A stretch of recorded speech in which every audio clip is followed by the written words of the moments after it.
Hello student, welcome back to my channel Samrat academy. Student, जितने बच्चे class 10th में हैं और 22 फरवरी का हिंदी का पेपर देने वाले हो उनके लिए वीडियो सबसे ज्यादा इंपॉर्टेंट है।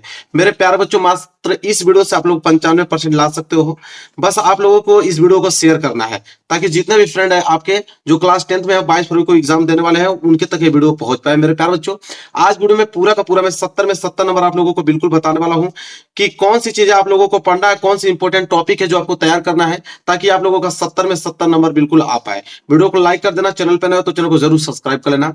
देखो, सबसे पहले अगर मैं आपको बताऊं, सबसे पहले मेन होती है जानकारी। सब्जेक्ट की जब जानकारी हो जाती है कि कितने मार्क्स का कौन सा आता है, इसके बाद आप तैयारी करना शुरू करते हो, उन टॉपिकों को तैयार करते हो, फिर आपका पूरा का पूरा तैयार हो जाता है। जैसे समझो, यहाँ पे निबंध, मैं अभी बताऊंगा कि कौन सा निबंध याद करना है, कौन सा पत्र लेखन याद करना है, कौन सा जीवन परिचय। पहले समझो ओवरऑल। जैसे निबंध, निबंध और पत्र लेखन और जीवन परिचय, मात्र इन तीनों से 21 नंबर के क्वेश्चन आते हैं मेरे प्यारे बच्चों। कितने नंबर के? 21 नंबर के। अब देखो, निबंध आप लोगों का मेरे प्यारे बच्चों 7 नंबर का तो निबंध आता है।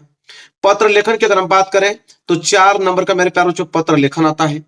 और जीवन परिचय 5-5 नंबर के, 5 नंबर के कवि के जीवन परिचय, 5 नंबर के लेखक के जीवन परिचय, टोटल 10 नंबर। तो यहां से 21 नंबर ये चीजें फिक्स है।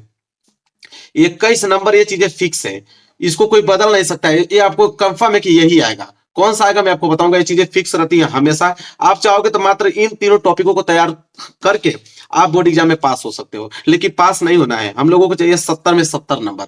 इसके बाद देखो, गद्यांश और पद्यांश। अभी मैं बताऊंगा कौन सा महत्वपूर्ण गद्यांश और पद्यांश याद करना है आपको। गद्यांश और पद्यांश पर 3 प्रश्न पूछे जाते हैं। कितने नंबर के? तो 6 नंबर के गद्यांश और 6 नंबर के पद्यांश, 12 नंबर यहां से क्लियर हो जाता है। और संस्कृत के गद और पद से मेरे प्यार बच्चों यहां से 5 नंबर यहां से क्लियर हो जाता है। ठीक है। और हिंदी का अनुवाद, हिंदी में अनुवाद करने के लिए मेरे प्यार बच्चों आता है। जैसे संस्कृत के गद और पद सहित हिंदी में अनुवाद आता है। ठीक है। तो 5-5 नंबर का ये पूछा जाता है। तो 5-5 10 नंबर इसका, 12 नंबर इसका, 12-10 22 नंबर। तो 22 नंबर यहां से सिर्फ आपके गद्यांश और पद्यांश से और संस्कृत के गद और पद से कितने नंबर के? 22 नंबर के क्वेश्चन आते हैं। अब कौन सा इंपॉर्टेंट है अभी मैं आपको आगे बताता हूं कि कौन सा गद और कौन सा पद और कौन सा संस्कृत का गद और कौन सा संस्कृत का पद महत्वपूर्ण है। अभी आज आगे की वीडियो में अभी बताता हूं मैं आप लोगों को। पहले आप समझ लो कि कौन सा टॉपिक के कितने नंबर के क्वेश्चन आते हैं, इसके बाद मैं आपको बताता हूं। देखो, इसके बाद खंड काव्य। खंड काव्य मेरे प्यारों 4 नंबर के आपके एग्जाम में पूछा जाता है। श्लोक की अगर हम बात करें 2 नंबर का श्लोक पूछा जाता है। ठीक है। और संस्कृत के प्रश्न उत्तर 2 ठे पूछा जाता है। अब मेरे प्यारे बच्चों यहां देखो, यहां से आपके 7 नंबर बिल्कुल हो जाएंगे क्लियर। कितने नंबर? 7 नंबर। ठीक है। खंड काव्य 4 नंबर है, 3 नंबर का पूछा जाता है। कितने नंबर का? 3 नंबर का। तो 3 2 5 2 7 नंबर। 7 नंबर यहां से क्लियर हो गया। और टोटल अब 20 एमसीक्यू क्वेश्चन पूछा जाता है जिसमें मिक्स रहते हैं। मैं अभी आपको बताऊंगा कि वो मिक्स में कौन कौन से टॉपिक आपको तैयार करना है कि 20 नंबर ऑब्जेक्टिव। अब देखो यहाँ पे 70 नंबर बिल्कुल क्लियर हुआ। 21 नंबर यहां से, 22 नंबर यहां से और 7 नंबर यहां से और 20 नंबर यहां से, टोटल मिला के कितने नंबर? 70 नंबर। अब मैं आपको बताने वाला हूं, ये तो आपको समझ में आ गया ना कि किस टॉपिक से कितने क्वेश्चन पूछे जाते हैं। अब मैं आपको बताने वाला हूं कि टॉपिक कौन तैयार करना। आप देखो यहां से प्रश्न नंबर 29 आपके एग्जाम में आएगा। प्रश्न नंबर 29 आपका निबंध रहेगा। और निबंध बोलेगा कि निम्नलिखित में से किसी एक विषय पर आप निबंध लिखिए। 7 नंबर के लिए प्रश्न पूछा जाएगा। निबंध अभी मैंने बताया। अब देखो, स्वच्छ भारत अभियान, विज्ञान वरदान या अभिशाप, प्रदूषण की समस्या तथा समाधान, और बढ़ती जनसंख्या का कारण और निवारण क्या है, और आतंकवाद की समस्या और समाधान बताइए। ये टोटल 5 ही मोस्ट इंपोर्टेंट आप लोगों के निबंध पूछे जाते हैं एग्जाम में। अभी तक इतिहास में जब तक एग्जाम हुआ है अब तक यही 5 के अलावा कोई भी एक्स्ट्रा निबंध आप लोगों को पूछा नहीं गया।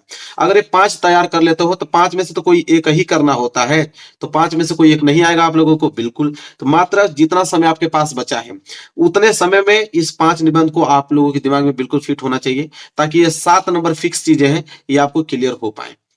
अब मेरे प्यारों यहां तक क्लियर है आप लोगों को। इसके बाद समझो, आप फिक्स है पत्र लेखन। अब मेरे प्यारों पत्र लेखन जो है वो फिक्स है। अब पत्र लेखन कौन से? पत्र लेखन आता है कि निम्नलिखित में से किसी एक पर पत्र लेखन लिखिए 4 नंबर के लिए। पत्र लेखन 3 ही पूछे जाते हैं।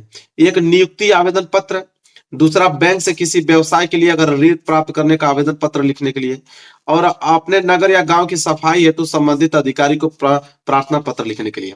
अगर ये 3 कैटेगरी के प्रश्न पत्र पूछे जाते हैं, इसके अलावा नहीं। अगर 3 कैटेगरी के प्रश्न पत्र लिखना आपको आ रहा है तो समझो कि ये 4 नंबर आपके दिमाग में एकदम बिल्कुल फिट है और वहां पे स्कोर में भी जुड़ जाएगा। तो ये भी चीजें क्या है आपकी फिक्स है कि इन्हीं तीनों पे पूछा जाएगा। तो इसको आपको क्या कर लेना है? बिल्कुल तैयार कर लेना है। प्रश्न नंबर 30वां, क्लियर हो गया आप लोगों को, यहां तक समझ में आ गया आप लोगों को। 7 नंबर हो, 4 नंबर है, 11 नंबर हो गया कि नहीं? बिल्कुल। अब आएंगे देखो जीवन परिचय पे। प्रश्न नंबर 26वां आपके एग्जाम में आएगा, 26 का क रहेगा कि जीवन परिचय लिखिए, वो भी लेखक का। 5 नंबर का जीवन परिचय आएगा मेरे प्यारे बच्चों, लेकिन रचना सहित। आपको रचनाएं भी उनकी लिखना होगा, रचनाएं पे 2 नंबर मिलता है। तो कौन कौन से वो महत्वपूर्ण जीवन परिचय हैं? पहला है डॉक्टर राजेंद्र प्रसाद जी, दूसरा है जयशंकर प्रसाद जी, तीसरा है आचार्य रामचंद्र शुक्ल जी। अगर ये 3 लोगों का, ये तो फिक्स रहता है, बहुत ज्यादा एमपी है, फिक्स है, इसको कोई रोकेगा नहीं। अगर ये तीनों लोगों का तैयार है रचना सहित, तो 5 नंबर आज ही आपके बिल्कुल क्लियर है। ठीक है, प्रश्न नंबर 26 का क। फिर 26 का ख आता है कि जीवन परिचय लेकिन कवि का, और वो भी कितने नंबर का पूछा जाता है? 5 नंबर का। 3 महत्वपूर्ण मैं आप लोगों को कवि के जीवन परिचय बताने वाला हूं, गोस्वामी तुलसीदास, सुमित्रानंद पंत जी और महाकवि सूरदास। यही तीनों लोगों फिक्स रहते हैं, हमेशा से यही पूछे जाते हैं। अगर इन तीनों में से याद है तो किसी एक का ही जीवन परिचय लिखना होता है, लेकिन इनका भी रचनाएं आपको याद होना चाहिए, रचना नहीं भूलना है ना, तो 2 नंबर कट जाएगा आप लोगों का। तो ये चीजें आपको क्लियर करनी है, ये सारी चीजें फिक्स है मेरे प्यारे बच्चों। आगे अगर हम बात करें, अगला है प्रश्न नंबर 21वां। प्रश्न नंबर 21वां आता है महत्वपूर्ण गद्यांश, और कितने नंबर का पूछा जाता है? 6 नंबर का। अभी हमने शुरू में ही आप लोगों को पहले ओवरफ्लो चार्ट हमने समझा दिया कि किस टॉपिक से कितने नंबर के क्वेश्चंस आते हैं, फिर उन टॉपिकों को मैं समझा रहा हूं। देखो महत्वपूर्ण गद्यांश मात्र 3 ही चैप्टर है जो कि आप आज तक सबसे ज्यादा पूछा गया है। पहला मित्रता चैप्टर, दूसरा ममता चैप्टर, तीसरा भारतीय संस्कृति चैप्टर। इन तीनों चैप्टर के जितने भी गद्यांश दिए हैं आपके क्वेश्चन बैंक में, वो सारे क्वेश्चन बैंक के गद्यांश आपको एकदम रटा होना चाहिए, इन्हीं तीनों चैप्टर का। और ज्यादा चैप्टर पढ़ने की जरूरत नहीं, वैसे चैप्टर तो बहुत हैं आपके, लेकिन बस मात्र 3 चैप्टर, मित्रता, ममता और भारतीय संस्कृति। इन्हीं तीनों चैप्टरों को जितने भी गद्यांश है सब आप लोगों को याद करके जाना है। ठीक है, इसके बाद मेरे प्यार बच्चों प्रश्न नंबर 21 के बाद आता है आपके एग्जाम में प्रश्न नंबर 22, और प्रश्न नंबर 22वां जो रहता है वो रहता है महत्वपूर्ण पद्यांश, और ये कितने नंबर का पूछा जाता है? 6 नंबर का। अब पद्यांश 6 नंबर का पूछा जाता है, और कौन से चैप्टर से पूछा जाता है? देखो पहला सूरदास जी, तुलसीदास जी और राम नरेश त्रिपाठी जी।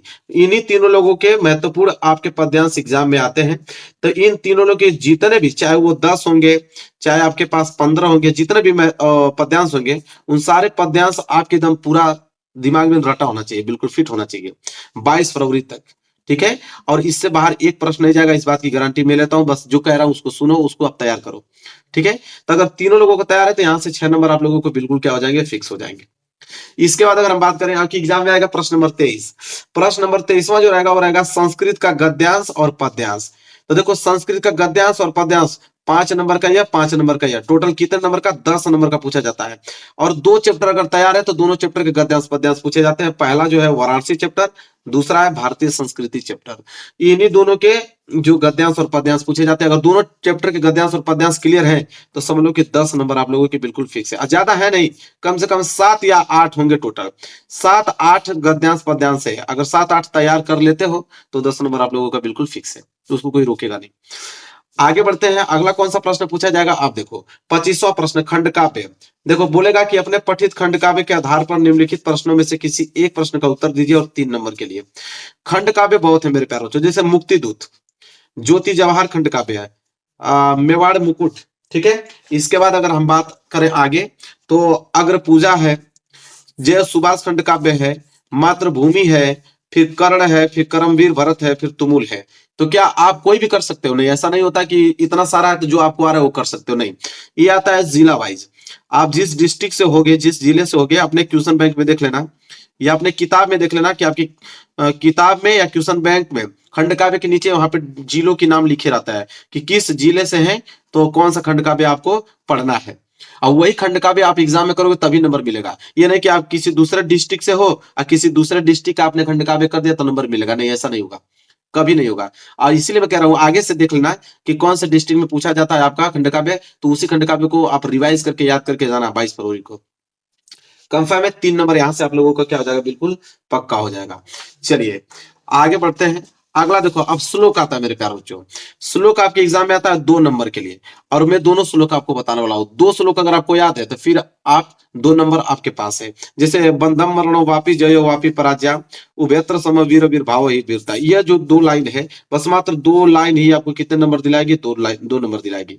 यह श्लोक है, ठीक है, ये पहला श्लोक, और एक श्लोक और याद कर लेना मेरे प्यारे बच्चों, ये वाला, सर्वे भवन्ति सुखिनम सर्वे सन्तु निरामया सर्वे भद्राणु पश्यन्तु मा कश्चित् दुःख भाग् भवेत्। बस अगर ये दो पोयम अगर आपको याद है तो कोई रोक नहीं सकता आपको 2 नंबर लेने से।